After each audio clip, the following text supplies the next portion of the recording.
Buongiorno a tutti, benvenuti sul mio canale, io sono Paolo. Oggi ascoltiamo una canzone dei Forestella, una loro esibizione che mi avete consigliato, fa sempre parte dello show Immortal Song 2.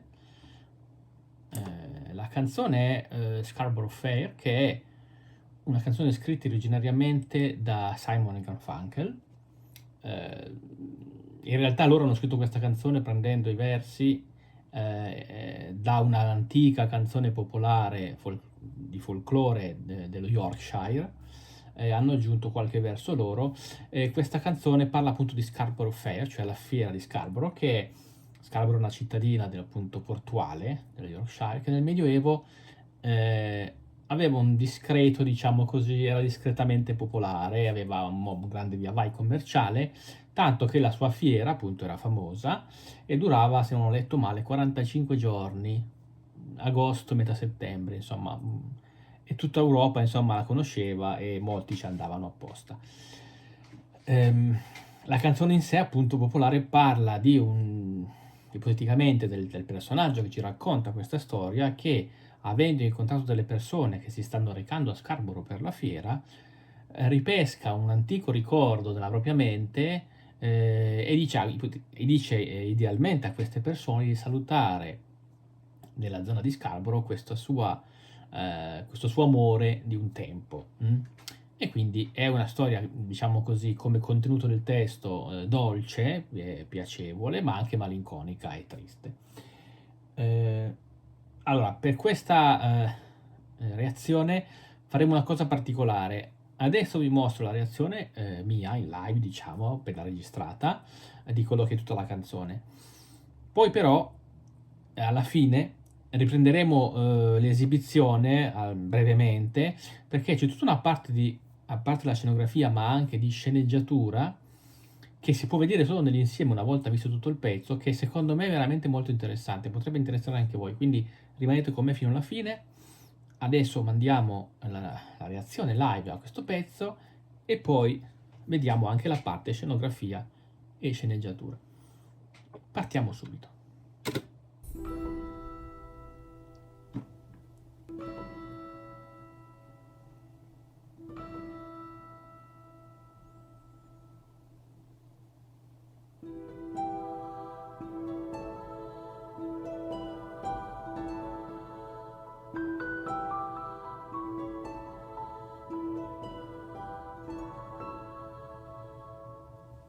Are you going to Scarborough Fair? Parsley, sage, rosemary, and thyme.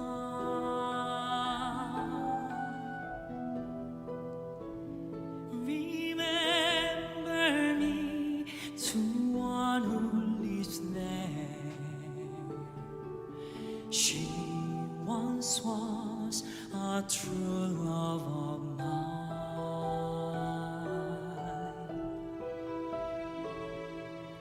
Are you going to Scarborough Fair? Parsley, sage, rosemary, and thyme.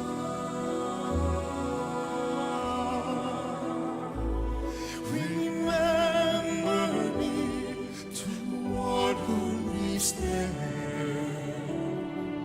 She once was a true love of mine.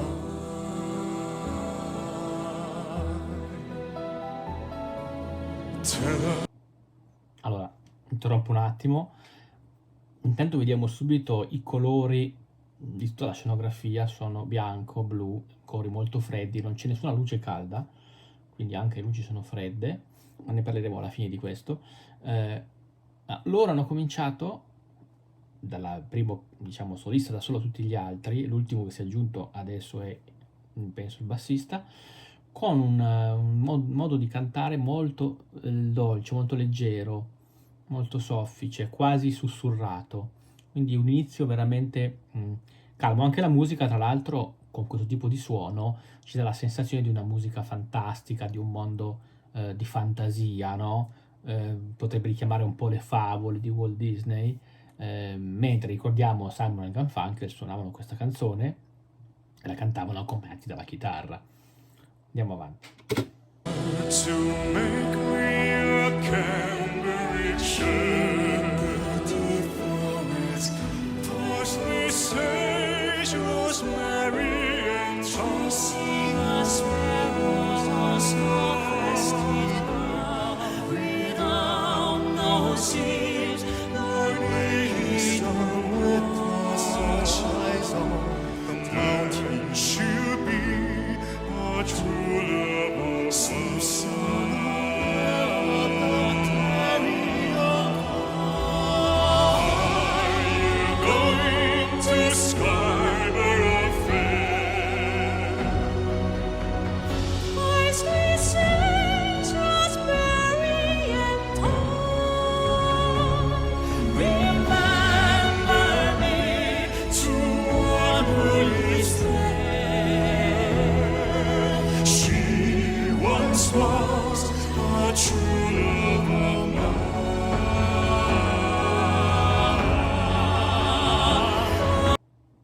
Allora, hanno fatto un cambio di tonalità, avete sentito, che nell'originale di Simon & Garfunkel non c'è.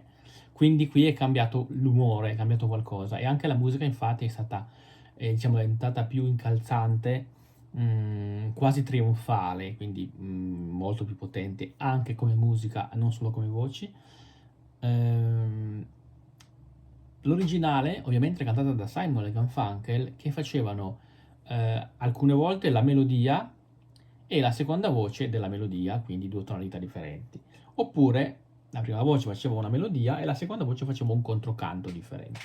Qui loro fanno la stessa cosa, però essendo in quattro, ovviamente elaborano questo tipo di melodia e di intrecci in modo molto più vario e molto più, possiamo dire, elaborato. Per cui spesso ho visto che è una cosa che vedo fare a loro, che pochissimi altri cori ho visto fare, diciamo, nella mia esperienza, quando fanno per esempio il canto, cioè la melodia di base e poi il controcanto, spesso, non sempre ma spesso, due fanno il canto in due diverse tonalità e gli altri due fanno il controcanto in due diverse tonalità. Però loro hanno una caratteristica che spesso usano e mettono insieme due voci lontane, cioè quando si fa un canto e un controcanto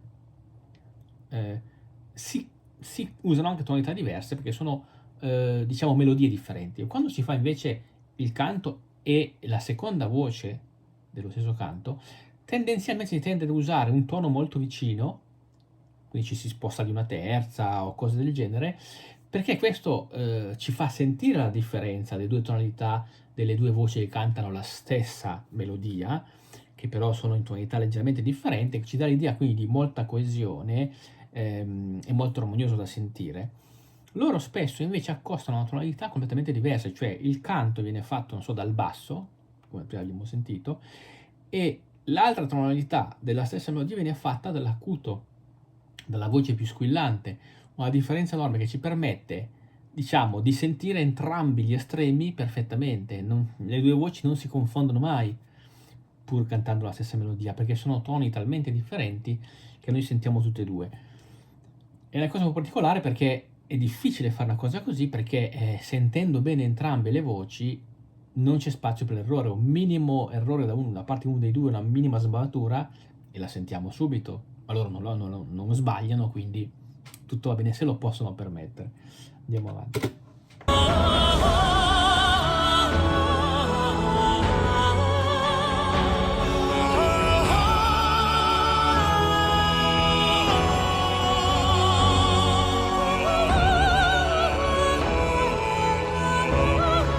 Basso e alto.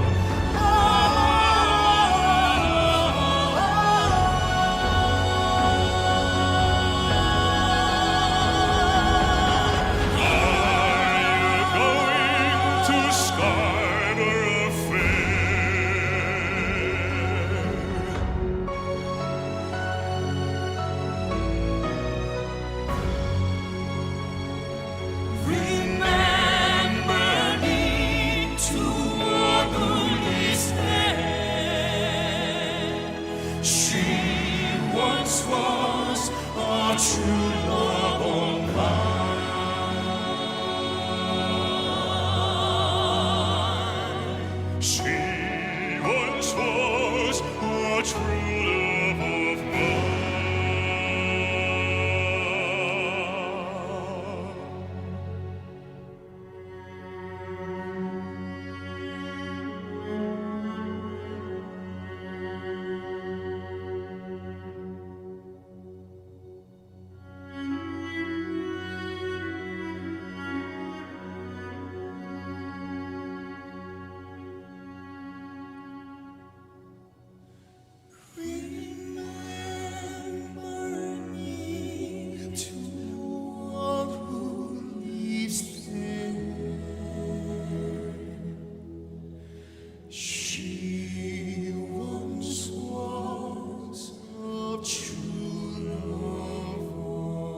Bellissimo il finale. C'è stato un cambio completo di atmosfera di nuovo, perché la musica si è fermata completamente, è entrata questa nebbia che abbiamo visto, loro hanno cantato di nuovo in modo molto leggero, molto soffice, proprio come l'inizio.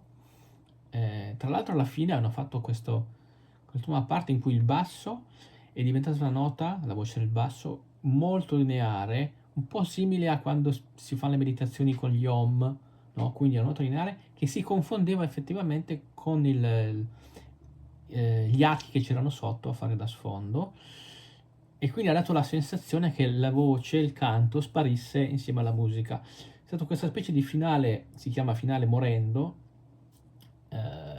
in cui hanno terminato in modo molto leggero sia con la voce che con la musica, rispetto alla parte centrale che invece era molto potente sia voce che musica, quindi ottima scelta, bellissima, bellissima esibizione. Adesso, come promesso, vediamo il discorso scenografia e sceneggiatura, perché i cantanti di questo livello non sono solo cantanti, sono anche attori, e sono performer tutto tondo effettivamente, quindi possiamo renderci conto più o meno di che lavoro c'è dietro alla costruzione di un'esibizione di questo tipo. Mm, non è solo una canzone, insomma. Intanto, se noi vediamo, facciamo partire un attimino velocemente. Vedete che dietro c'è l'ingranaggio come di un orologio. Mm?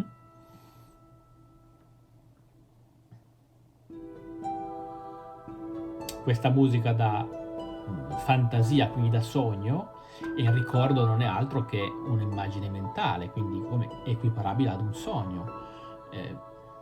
Vedete la scritta "Where are you going?"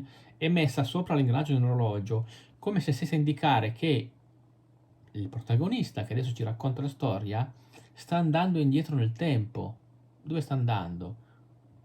Nel passato. Sta andando a ricordare qualcosa.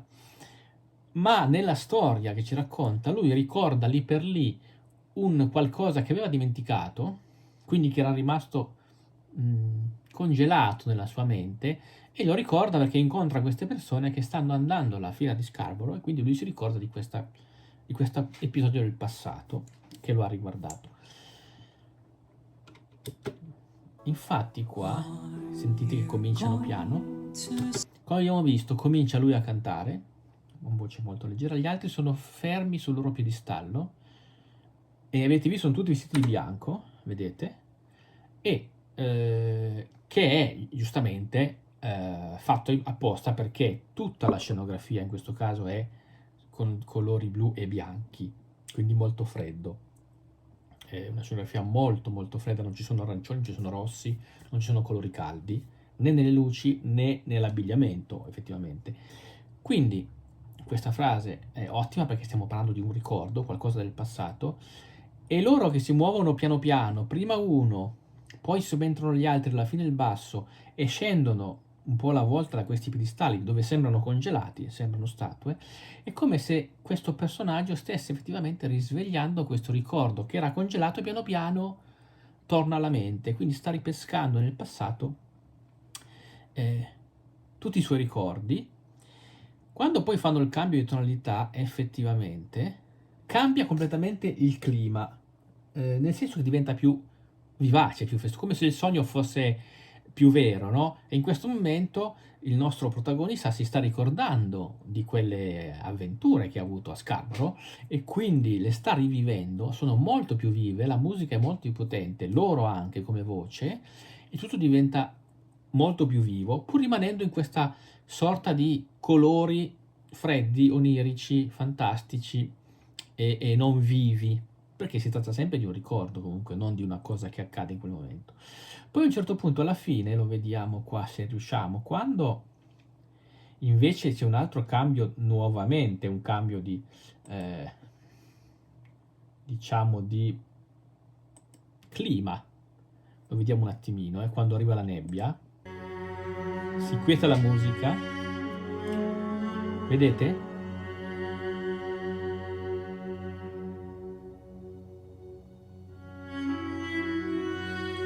vedete, arriva la nebbia, come se si stesse congelando tutto di nuovo, la musica è al minimo, c'è solo questo sottofondo di violini molto malinconico, loro stanno tornando nei loro piedistalli e si ritrasformeranno in statue di ghiaccio, quindi fredde, morte, diciamo così, dimenticate.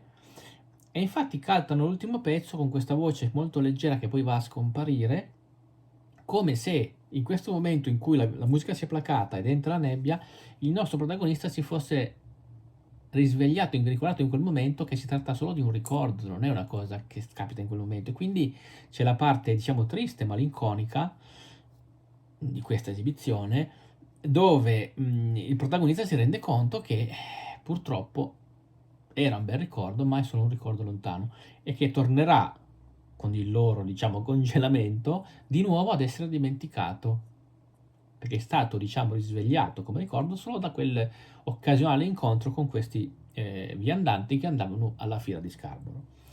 Altro piccolo dettaglio da farvi notare è che loro, ovviamente sono anche dei performer, degli attori, non solo dei cantanti, in accordo con questa cosa, vedete che all'inizio loro cantano ridendo, col sorriso, perché stanno riaccendendo un ricordo piacevole, quindi c'è tutta la parte bella, piacevole del rivivere il, diciamo così, il sogno, no?